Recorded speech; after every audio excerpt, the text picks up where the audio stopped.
Hello. Hey. How are you? Love the space buns.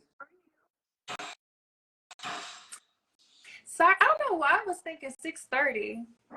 Like, we haven't been doing this for weeks. I know. At 1 week. Huh? I think it's been 1 week.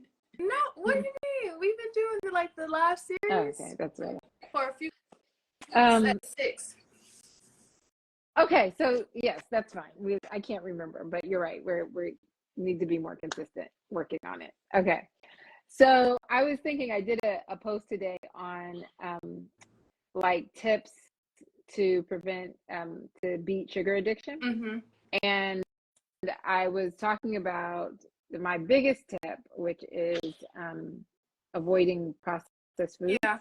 And knowing the difference between processed foods and whole foods. And I find that most people don't. So I thought this would be a great topic to sort of like, say it again. Go ahead. I'm I trying thought to that was hush. good. No, it's all good. So I just find that a lot of people don't know the difference between processed foods and whole foods. And that in and of itself is like a huge reason why people have sugar addiction, because they don't recognize that there's tons of chemicals, not just sugar, that are in processed foods that trigger that cycle of addiction, because foods are made to be addictive. So have you had that experience with people sort of thinking that they were eating healthy, but then realizing, oh no, I'm actually eating a ton of processed foods? Yeah, okay, so a couple of things come to mind. One, I remember I was talking to this client way early on, and I was telling her to incorporate more whole foods in her diet, just one of those kind of fundamental tips. And she was like, "What's that?" And I'm like, like a whole food, a real food. And she's like, "What is that?" And it really blew me away, because I felt like it was so self-explanatory, but she genuinely didn't know what I was talking about. So I had to like break it down, like something that you would get out of the garden, something that grows out of the earth, not it's made in a plant. It's not a Pop-Tart. Yeah. It's an apple. So that comes to mind, where people honestly, truly, like the concept of whole food, it doesn't ring any bells for them. Also, I was recently having a conversation with someone about being vegan. And a lot of people, they're like, "Oh, I'm vegan, so I'm good. Or I'm vegetarian, so I'm healthy, and this is the way to go." But then you're eating like donuts or boxed foods all day, or the processed Beyond Meats. Like I had gotten on that whole way for a while myself. So although you're vegan, you're not healthy, right? Even with that. So yeah, I definitely had those conversations where people, they're like, "I'm doing all the things and I'm eating fish," but they're going to Captain D's, and I'm like, no. Well, and so, I think that brings up a really good point, because I had to think about this the other day. So I've been eating sort of a whole food mainly diet for a really long time, and I've actually forgotten what like everybody else is eating and what I used to think was normal and what so many people think was normal, until I went to my mom's house and realized that she still has a lot of the things in her pantry that I would never buy in my own house. And so when we talk about finding strategies to battle sugar addiction, battle obesity, to battle just chronic illness in general, a lot of people don't realize the first step, the easiest step, is to just take a look at your pantry, right? Like take a look at your pantry and see if you can identify what's a processed food. I mean, that's the easiest way for you to figure it out, is to look in your own pantry and refrigerator and see what you have.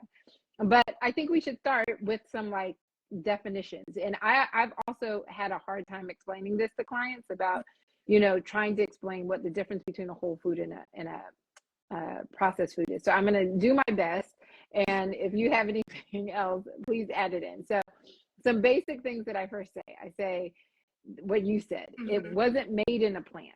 Okay. So it was either something that grew out of the ground or that grazed on the ground. So that includes, it's so hard to use the word plants, but something, because when I mean plants, by like trees and bushes, right? But also, fruits and vegetables, right? That those are plants, not a plant like a facility plant.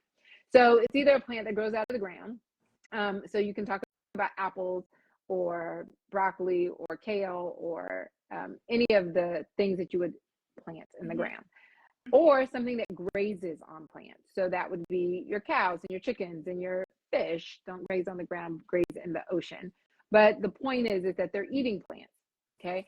And so those would be like the general, the easiest way to describe processed food. But then I also break it down in terms of how we process foods, right? So changing anything from its original state is processing it. So I always use the example of an apple. If you take an apple, you pull it off of a tree, it's still an apple. You can tell it's an apple. You look at it, it's an apple. It's an apple. You cut it, that's a form of processing, but it's still an apple. You haven't changed the composition of it at all. Then you put it in a pan and you put a little bit of oil in it and you saute it. Now you processed it even more. You cooked it and you've added an ingredient, oil, right? But then if you were to puree it and add it with sugar and eggs and milk, you've added whole foods to, and we can talk about the sugar in a second because that's not technically a whole food, but you're adding whole ingredients, and now you're processing it even more, and you make an apple pie. It's still a whole food, but it has more ingredients in it, and so now you have to assess those ingredients, right? But then to take it one step further to highly processed foods is something that I consider that you would use ingredients that you would not find in your own kitchen. So that would be like your example of a Pop-Tart, right? So now you've added the things that you would think about if you were to make an apple pie: flour, sugar, eggs, milk, or something like that. And then you started adding a bunch of chemicals, right? So things to preserve it, or things to add additional color or natural flavorings, or all of these other chemicals that go into this Pop-Tart. Now, and you may not even added apples. That's the crazy part about something like an apple tart. So now you've taken it from foods that you could recognize to foods that are actually created in a plant, in a chemical facility. And that would be your highly processed foods. And you would be surprised at how many of our foods are like that. And that in and of itself is the detriment to all eating. Does that make sense? Or how would you describe it if you have a different way? No, so I don't necessarily have a different way, but a couple things come to mind. With that last part, the highly processed food, I think of like the Beyond Meat, the Impossible Meat, because like I said, I had kind of, I don't know, fallen into that trap, I guess. And it wasn't because I was trying to replace meat, because I thought it was a healthier version. I had cut out meat completely, but I still missed burgers. And so when that started to come on the market, I was like, oh, well, this is a good alternative. And so I found myself consuming that a lot until I really realized what it was, that it was like, it's like a food-like substance. Like you, at this point, you might as well just have the turkey burger. Just get you something organic and just have the real meat over this highly processed something that was literally created in a plant. So, or a factory. It was manufactured, right? The word so I think about that. But no, I don't have a different definition, but I guess maybe tips. Two things is the concept of shopping around the grocery store. So on the perimeter of the grocery store, that's where you find like your fruits and your veggies and things like that. And like in the middle is everything that's boxed, that's highly processed, full of chemicals, full of sugars. So as a tip, stay on the perimeter of the grocery stores. But then also be wary of the marketing of it. So like with the yogurt, people, they're like, oh, well, I'm having low fat yogurt with my granola in the morning, and my fruit. I'm doing all the things. I'm eating healthy. However, okay, they sucked the fat out of it, but then it tasted like cardboard. So then they pumped it with sugar. So don't get caught up in the like I said, the marketing of it all, like low fat or low cholesterol, or, things like that, because Whole Foods, they don't come with marketing slogans. Like there's no apple in the grocery store that says, eat me, I'm gonna make your heart healthier. It doesn't have to, doesn't need doesn't need to sell itself in that way as if it's healthy, because it is healthy, you know? So I would say that as far as tips. But definition wise, I think that what you said was good. So some more tips. So some other things I think about is look at the ingredient list, right? So particularly when it pertains to sugar, sugar is a tricky one, because if the first couple of ingredients contain something that has sugar in it, then you know that the main ingredients, one of the main ingredients is going to be sugar, because the way the ingredient list is made is that the ingredient with the highest weight, food by the highest weight, is put first. So if your first ingredient is sugar, then that means there's more sugar by weight in this product than anything else, which I see a lot in like granola bars, right? So you think, oh, I'm having a healthy granola bar and it's, you know, got oats in it, but the first ingredient is sugar. Not to mention that the oat is also a carb and will break down into sugar, right? So you want to be wary of that. So you want to look at the very first ingredients and figure out what those ingredients are. The other thing is how many ingredients are in it, right? So if there are like 15 ingredients in any product, then you know that it's got a lot of additives. It's got a lot of things that don't necessarily need to be there. And when you look at those ingredients, are they things that you recognize? Are they things that you would actually put into, you know, your own version of this if you were to make it from scratch at home? So for an example, I like to use like almond milk as an example, because almond milk is actually quite simple to make. Really all you need is almonds and water. So if you look at your ingredient list of almond milk and it says almonds and water, well, then you know the ingredient list is really simple. It contains whole foods and doesn't have a ton of additives. Now, if the ingredient list for your almond milk is like 7 things, so it's got water and almonds, but it's also got sugar, and then it's also got food coloring, and then it's got natural flavors, and then they've added some B vitamins and some this and some that, then you realize that, hey, this is highly processed. It has a lot of ingredients that I wouldn't use if I were to make my own almond milk at home. And this goes for any food that you're looking at. So I always encourage people, look at the ingredient list, look at the first couple of things, look at the number of ingredients, and then look at the words. Are these words things that I recognize? And then another thing is I think about what would my grandmother recognize, right? Or my great grandmother, depending on how old you are. So a lot of the foods that we eat now that we consider to be staples were not even around when our grandparents or great grandparents were around. And so a lot of time people are like, how am I going to survive if I don't eat anything in the middle of the grocery store? Well, the middle of the grocery store didn't exist. We're talking about like the order of the ingredient list. I think generally that's where you left off. But as far as sugar specifically, now I don't know. Let me know if I don't know. This is not right, but isn't it like a thing to where they can market it as sugar free if it has under a certain percentage of like sugar in there, or maybe it's an alternative form of sugar? And you'll see it listed way down in like the other ingredients list or something. So there is sugar in it, but they can market it as sugar-free. Isn't that like a thing? They can, particularly with the alternative sugars, which I think is also a tricky thing. But one of the things that is tricky for most consumers is that if it doesn't say sugar, like a phrase that people recognize, they don't recognize that it's sugar. So sugar can come in a lot of different names. So what will oftentimes happen is that to avoid having it being sort of flagged as one of the number one ingredients, what they'll do is they'll put 3 or 4 different types of sugars under different names. And so what happens now is that you don't see it as one of your top ingredients. You see it as a 4th, 5th, or 6th ingredient, but then you see it as the 4th, 5th, and 6th ingredient. And it might be a name that you're not familiar with. So dextrose, maltose, sucrose, sucralose. There are different types of names that we use for sugar, and people don't know that they're ingesting sugar. Another place to look on the ingredient list, though, is there's actually a little area that says added sugar. And so your food might have sugar in it that's naturally occurring. But then on top of that, we're talking more specifically about adding additional sugar to something. And that in and of itself is the problem. So a natural sugar, so for example, a balsamic vinaigrette has sugar in it. But as long as it's not added sugar, then you don't need to worry about it as much. So those are different ways that you might look at sugar differently so that you're not being tricked by marketing. But you're absolutely right. So that brings up another point that you brought up earlier, was on things that have labels like sugar-free, fat-free.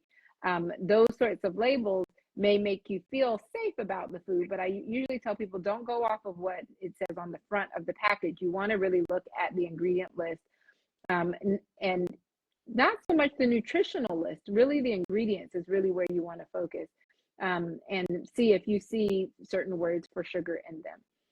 So I think those are just some really good tips. The last thing I was going to say that I don't think I mentioned was just being aware that when we talk about sugar addiction, we're not just talking about sugar like table sugar. We're also talking about foods that break down as into sugar when you get it into your body. So you might be thinking, oh, I'm not eating any sugar, but I had pancakes for breakfast, and I had a burger in the afternoon, and then I had pasta at night. Well, you had an entire full meal full of things that will spike your blood sugar and spike your sugar hormones, which are specifically called insulin.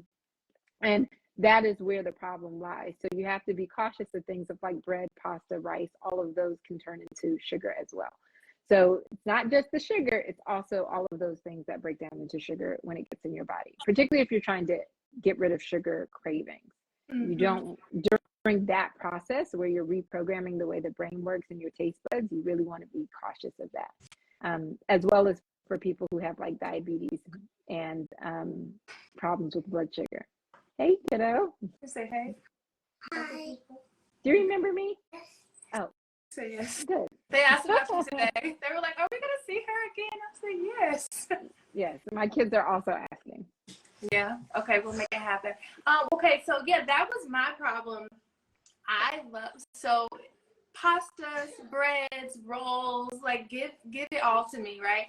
On top of the sugars and sweets, So it was just all bad. But then I would wonder why I was always so tired. Right. Like the fatigue that I would experience was debilitating, honestly. It got to the point post-pregnancy, and then you add in like motherhood and all these things, where I could not make it through the day without taking a nap, like an extended like hour, 2 hour plus nap. So I started changing those things, and that's why. So I just did my hormone testing, and we went over the results the other day, and that's part of why I was like, oh, this makes so much sense. I was thinking that it was just, okay, let me cut out the sugars, let me cut out the processed foods, let me cut out the dairy. But then you still don't feel 100%, and it's like, oh, well, do I need to cut out something else? And then you go into lifestyle and the hormonal aspect of it. So that, I don't know, that's a whole other conversation maybe for next week. Of this is why it's important to address everything holistically and not just look at one aspect of this, although it is important, the food aspect. But anyway, that was a whole side tangent. No, but I think I think you bring up a really good point though about symptoms, right? So like a lot of the symptoms that people are having, it's important to kind of tease apart. Is it the food? Is it your hormones? Is it, something else? Is it that you're just not sleeping? Is it that you aren't exercising in a way that's right for your specific type of body?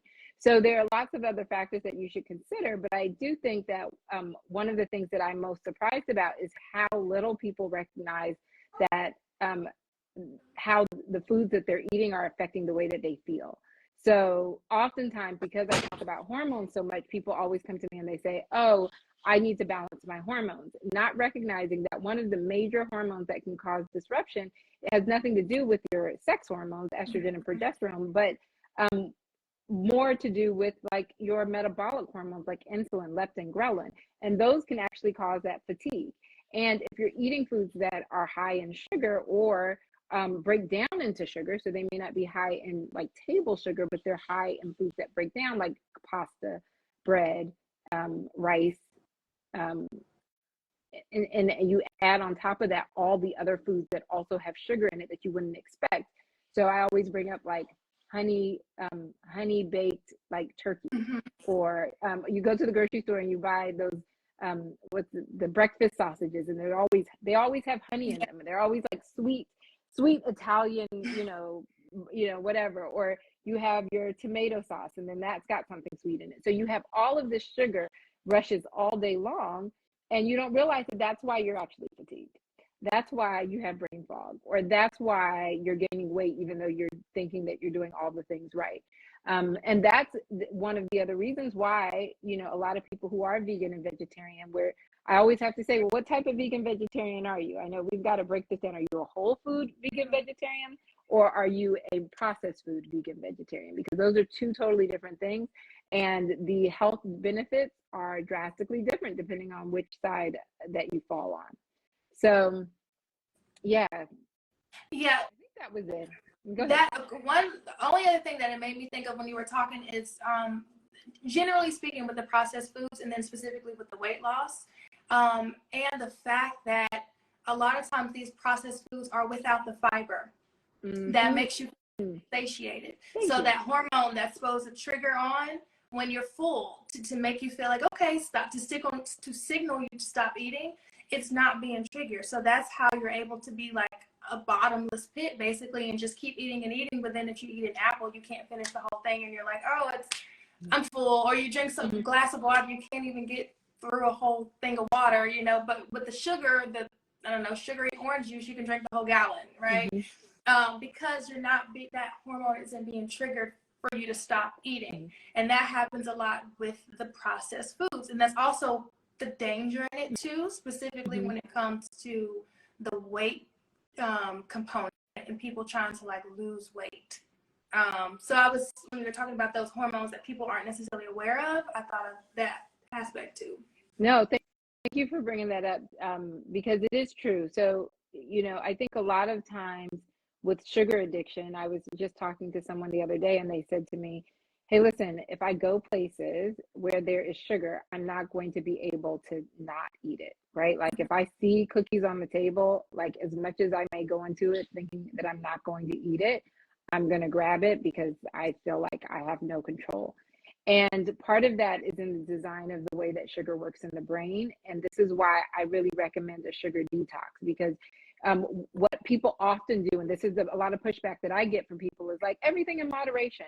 And although that in theory makes a whole lot of sense, if you haven't primed and prepped your body to be able to handle things in moderation, and your body is already toxic from the toxic load of eating a certain way for the past umpteen years, then your brain and your habits and all of the things that go into making a decision about whether or not you're going to pick up that cookie, all of those things that seem out of your control are not going to ever get into control if you don't do something sort of radical to sort of change the way your body processes it. So just to be specific about what I'm talking about is when you do a sugar detox, what you're doing is you're rewiring the way your brain works, you're rewiring your taste buds, you're changing your habits. And so when you walk into a room and there are cookies there, that you don't automatically need it. You don't have that physical drive from within, from that brain stimulation to really want that food. You've changed your taste buds in such a way that even if you were to pick up that cookie, the sweetness would be so much that you might not want to eat more than one. And so it's changing these sort of habits internally that make the difference in the long run. And so when you're eating a ton of processed foods that have a whole lot of tricky stuff in it and you don't know what you're really getting, then what you're going to end up doing is continuing to feed the cycle that keeps you addicted. And that's why I really think that taking a really targeted approach to eliminating sugar from your diet for a short amount of time, developing new behaviors, developing new habits, developing new neural pathways, developing new taste buds, all of that is essential to having long-term results, and being able to walk into a room and not feel like you're being triggered, you know, and like that, or feeling like you have to depend on your willpower, because it's really not about willpower. It's really about, I always say this, it's always about biochemistry. You got to rewire your biochemistry. We got to rewire those hormones, that even the hormones that you don't know are there, right? Like you don't have to necessarily understand about ghrelin and leptin and insulin, but you do know what you feel when you want a cookie. And if we can stop that cycle, then that's really what you're going for. You're not really going for a PhD in the biochemistry of sugar addiction. I've done that work for you. So you don't have to. Yeah, and that's what I tell people when it comes to doing a program like the Black Women's Guide or like Cocaine in My Cookies, that it's not it's less about I have to fight these cravings, and it's more about I'm going to learn my body. I'm going to learn how this is affecting me, and from that place, I can choose how I want to feel. And that's a totally different perspective and way to approach eating and just kind of lifestyle. Is I have the choice, I have the power to decide how I want to feel. So it definitely does become less about willpower. It definitely becomes less about that. So I love to tell people about that portion of it too. All right, I think that's everything. Yeah. I'm sad that we had to break this up into 2 videos. I'm not exactly sure how I'm going to post it, but if you're interested in hearing more about these topics, send us put a comment in the comment section, or send us a message, or sign up for a discovery call to learn more about our programs. And yeah, thanks, Chatila. Thank you. We'll be back here next week. Yes. Next week, 6 o'clock on Tuesday. Yes. Unless something happens. Unless I think it's 6:30. Unless we can't. All right. Have a good night. Talk to you later. Good night. Bye.